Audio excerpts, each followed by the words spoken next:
Okay, so when Dr. Sue asked me to do the retirement speech, right? She said I couldn't do a full-on roast, so I were left with my own devices on this one. So let us begin. If everybody could bow your heads for a second, dearly beloved. We are gathered here today to make one last-ditch effort to keep and persuade Dr. Rosalie Strong to not retire. This is where you should say amen. Amen. Thank you.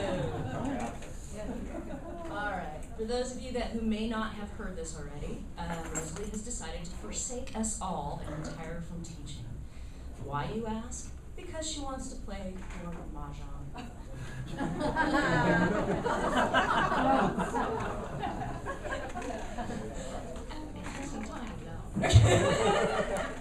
Seriously, I fail to see how could you possibly choose mahjong over teaching? The joys of teaching. Why spend hours with friends, sipping cocktails, playing board games, and gossiping when you could grade papers? So I was thinking about doing an overview of everything that Rosalie has done for the school and her students. Honestly, it would take a crew of documentary filmmakers to truly give us the scope of all that you have given higher education in your 30-year tenure. Okay? So I'm not going to do that. What I am going to do, instead, I want to list off all the things that you are going to miss. Now, after I do this, I want anybody to shout out, chime in, anything you want to add to my list of why you're going to miss these things and you should stay in teaching. Okay. I'm not going to make this easy on you. Okay. All right. Oh, wait, did they all know I'm your office partner? She doesn't want to be in the office by herself. I don't want to get lonely. Okay. So, one of the things that you're going to miss, spending hours preparing lecture materials, and then spending, seeing an inbox full of questions like, what did I miss when I didn't come to class? You miss it. Okay, so what do we have? Paychecks that combined barely cover a trip to Costco. Then senior students at Costco, that one day you're not wearing makeup, have a cart full of bulk-size laxative wine that comes into boxes and barrels and Cheez-Its, which is pretty much what faculty pay covers. Okay. Now, this one's funny, and as office mates, we can share these kind of stories about students who rip seriously toxic gas while you're working with them during office hours in our little time. You're going to miss it. All right, and my personal favorite is comments and complaints from family and friends about everything that is wrong with today's educational system and what teachers should do to better prepare students for the real world. When in fact, you actually know what's wrong with the system and why students aren't prepared for the real world. Let's take a second. Yeah. In any case, also trying to stay sane when people use words like accountability, transparency, innovation, and rigor, sidled along with words like furlough and budget cuts. Right. I'd go on, but I think there might be some administrators in here.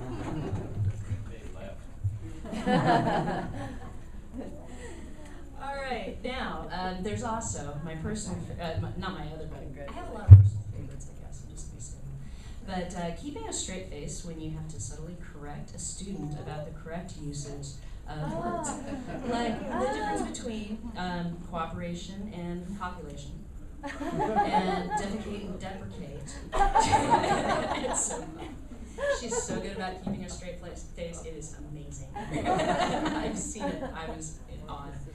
All right, and then there's the last one, and that's keeping up with all the school acronyms that we have.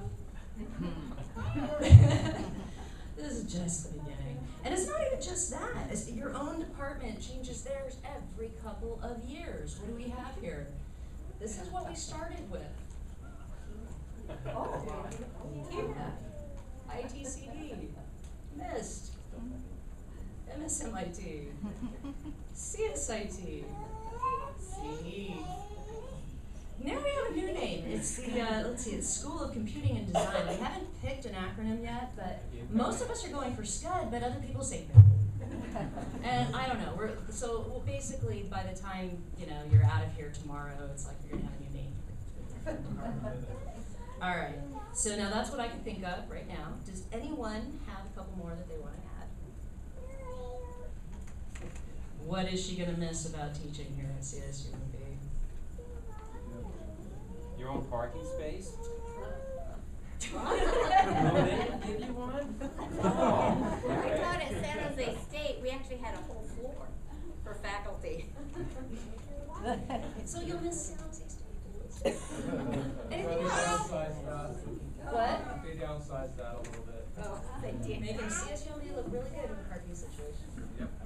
Others, especially faculty, especially students. What other things can we say to keep Dr. Strong here teaching? Well, she can have a ocean view office.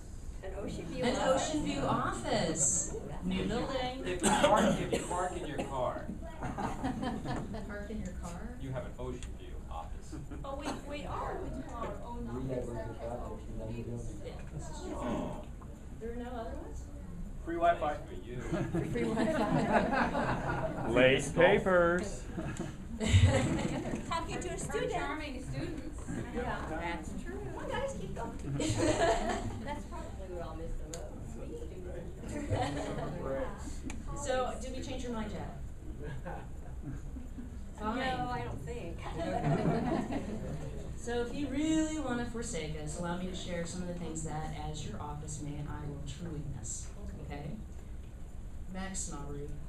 I did! These are hanging around the office, so you're a Max snob. Stories of your grandkids.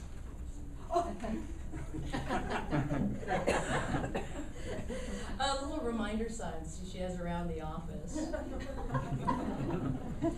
Can you explain that? Does it need any? I bring my computer to work, and then I have to remember to take it home. So I have to put a note there. See, it's self-explanatory. Okay, so this is in the back of the door in the office, and when the door's closed, that's my view. I've been here 10 years, she's been here more than that. That is what I've been looking at for 10 years. I don't know if I'm gonna miss it, or maybe, I forgot about that. well, yeah. Guess who didn't? I didn't have the office door closed. Okay, so I'm gonna miss those pictures, right?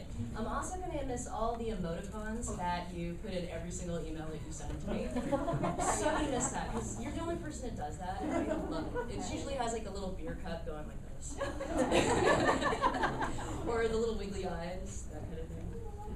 Okay, now a couple of other things that I wanted to add is that I will truly miss how when you walk into a room, everyone lights up and smiles. That's exactly what happens every single time. I don't know if you've seen this or not. It is simply impossible not to see the light of all things Rosalie. And I'm going to leave you with one final thought. If you insist on retiring, here's your mantra. Now, on a more personal note, I'm going to leave you with this. Even though I have absolutely no plans whatsoever of growing up, I can honestly say that if I were to grow up, I would want to grow up just like you. Aww. Thank you.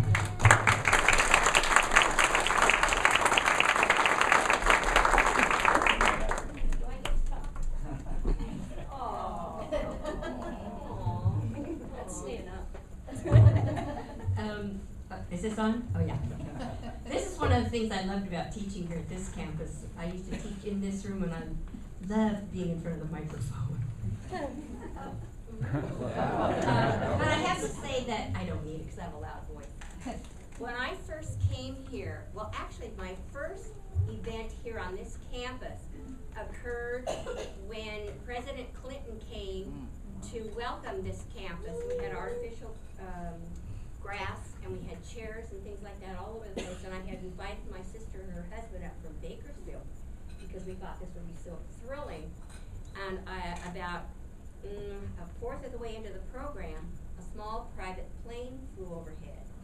And I panicked because I thought, oh my God, certainly they wouldn't let anybody in the airspace over the campus when the President of the United States was standing there fully exposed.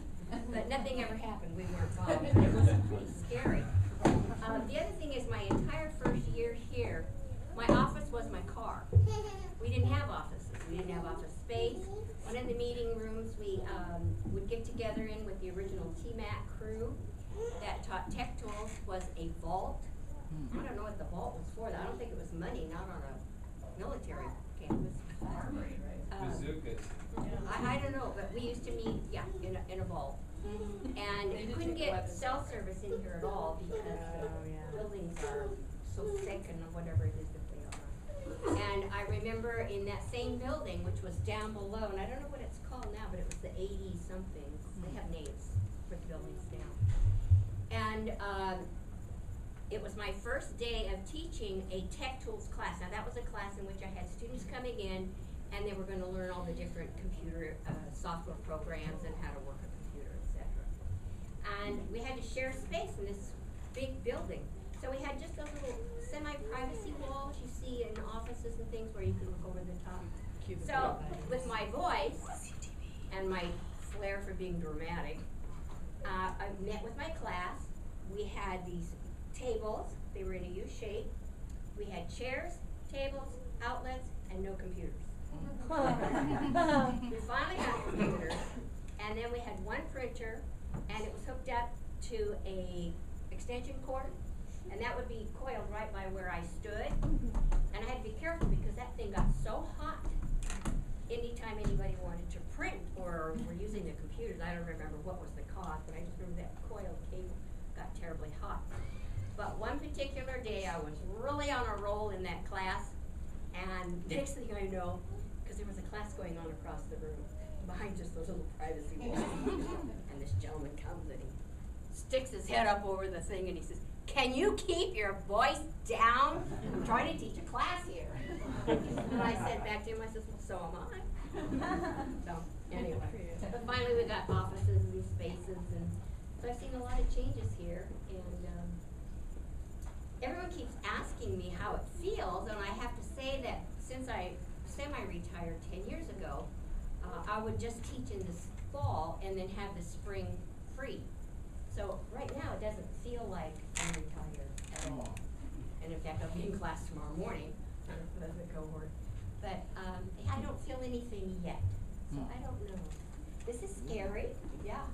I still feel young enough to not be retired. But 30 years of teaching, I don't know. I think I'm maybe done. Not sure. Not sure. If you're not sure. But anyway, I appreciate all this here, and thank you and everybody. Thank you so much.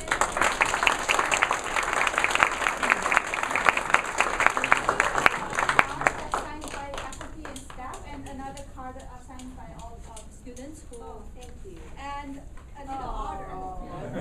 Thank you. How sweet. Oh, thank you so much. I just want to comment, I want to thank Rosalie for her years of guidance to all the younger faculty. When she started, we are the first campus to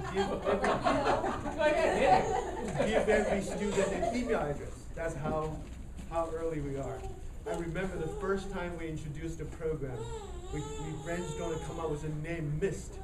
Right? It's a great name. It's a Misty in Monterey Bay. We introduced the faculty. Strong, challenger, wisdom, Tao. We used to have cool faculty with great names. Now we just have cool faculty. So with that, thank you, Dr. Strong. And also apple ciders to celebrate. So please come and have a piece of cake. You want to?